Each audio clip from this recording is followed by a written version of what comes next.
Haïti, l'essentiel de l'actualité de ce mercredi 22 janvier 2020. Le secteur démocratique et populaire, signataire du consensus de Mariotte, semble vouloir rester inébranlable dans son refus de dialoguer avec le président Jovenel Moïse. Cette position est confirmée dans une note signée de Maître André Michel, porte-parole du secteur. Dans une copie de ce document acheminée à notre rédaction, Maître André Michel met en garde tous les alliés qui seraient, selon ses mots, tentés de s'engager dans une quelconque négociation pour un quelconque partage du pouvoir en laissant de côté les revendications de base de la population.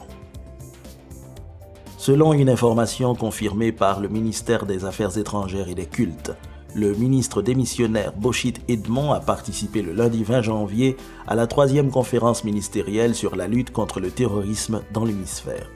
Dans son intervention, M. Bochit Edmond a évoqué les efforts du gouvernement haïtien pour endiguer le terrorisme international à travers des institutions comme la police nationale, l'ULCC et l'UCREF. Il a souligné en outre la nécessité d'une collaboration entre les pays de la région pour combattre ce fléau. Gros coup de filet réalisé par la police du département de l'Artibonite les 19 et 20 janvier 2020.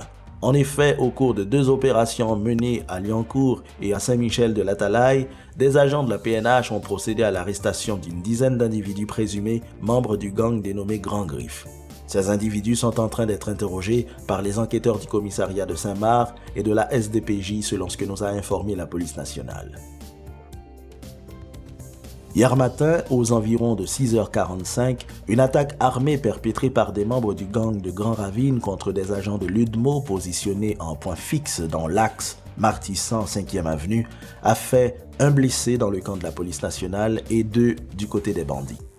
Par ailleurs, la police nationale indique qu'elle n'a pas l'intention de donner libre cours aux criminels qui ont repris du service depuis environ 1 semaine en terrorisant la population de la 3e circonscription de Port-au-Prince. L'unité de lutte contre la corruption, ULCC, demande aux parlementaires de la 50e législature, arrivés au terme de leur mandat depuis le 2e lundi de janvier 2020, de prendre les mesures nécessaires afin de déclarer leur patrimoine conformément aux exigences de la loi du 12 février 2008. Cette note de l'ULCC intervient dans un contexte fragile où les sénateurs renvoyés par le président Jovenel Moïse continuent à exiger le respect de leur mandat. Retrouvez toutes les informations et l'essentiel de l'actualité haïtienne tous les jours sur Juno 7.